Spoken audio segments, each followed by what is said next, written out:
Well, Merry Christmas, Submarine Race fans. How's everybody out there in YouTube land?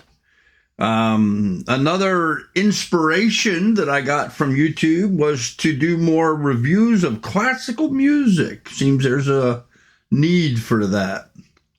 Let's hope. Let's hope.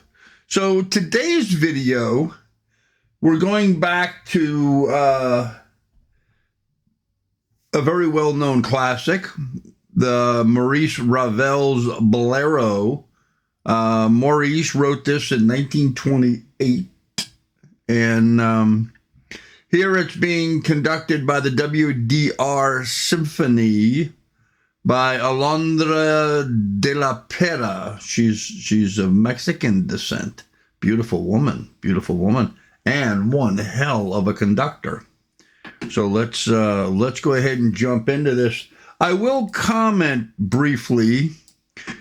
I find it interesting how we remember these pieces. You know, where point of reference. What's our point of reference? And for a lot of people my age, a lot of the classical music, was heralded by the cartoons that we saw from Disney and what have you. This one, it harkens back to the movie 10 with Dudley Moore and Bo Derek. That's where I remember Bolero from the most. But alas, that's just me. We need to, as a society, maybe embrace and look more at this classical music, because these are some truly inspiring and beautiful pieces.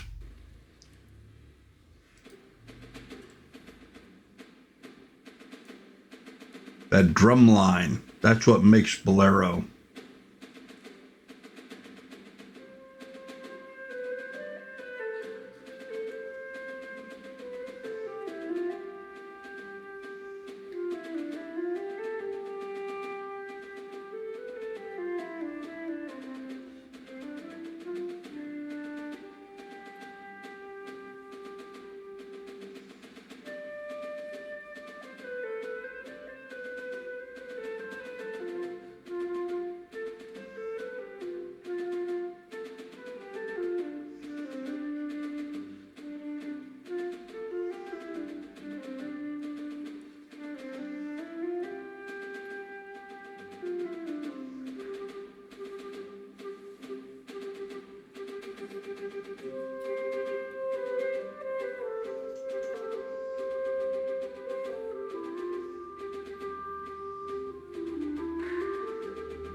Wow. All right, well, let's break this down a little bit because there's a lot to talk about here. Alondra de la Piazzaci is, she's Mexican. And this just goes to show you how much this is an international event because Ravel, Maurice Ravel, French, wrote this in 1928. Here it's being performed by a Mexican conductor at the WDR Orchestra in Cologne, Germany. French, Mexican, German, pretty amazing. So let's go back and look at this. So Ravel wrote this in 1928. Well, what was going on in 1928? This is right at the very beginning of our depression here in the United States. This is when, what's the guy in Italy? Mussolini was coming into power and starting to grab at the throat of Italy. Hitler was starting to raise in prominence in Germany. Ravel, being a Frenchman, seeing what was going on around him, put out this piece of music, the little drum line, his way of saying, hey, we're heading into a war. And in fact, this is that period in history. This is between World War I and World War II, and not hard started yet, but certainly all the bricks were falling into place for World War II to start. And I really think that Ravel's Bolero was indicative of his commentary that, hey, we're marching towards a war and maybe should be a bit more, I don't know, different. So interesting piece of music. That drum line just never ending. 14 minutes of bum ba bum bum bum bum bum. And that's just what the life was back then. Everybody was just moving along to that drum and progressing down what turned out to be a really bad road for everybody. I mean, Europe was thrown into World War II. America, we were having our depression. It was not a good time in the world. And yet this beautiful piece of music arises out of that, sort of as a warning, as a precursor to that, actually. So it's interesting the role that music can play sometimes in our society. And I think that's what Ravel was trying to say here is that, hey, open your eyes, open your ears, or something going on that you need to pay attention to. And like I said at the beginning, and the reference that we have here in America is we have, we think of Bo Derek and Dudley Moore in the movie 10. Yes, true, but I guess I'm suggesting that people try to be a third thinker, Think about the first obvious thing that's going on, and then try to think about the second and third thing that's going on behind all this and what brought about, what precipitated it, how all this developed, I don't know. I'm going to go on from here. This is a big subject. I think the orchestra did an amazing job. I think Alondra de la Parra did a great job conducting it. Beautiful piece of music, just beautiful, very moving, especially when you put it in a little bit of context. I hope you enjoyed that. So get in the comments and give me your thoughts on it. Like, subscribe, ring ding ding the bell, give us a big thumbs up. I'll try to find something else for us to listen to. Thanks, friends.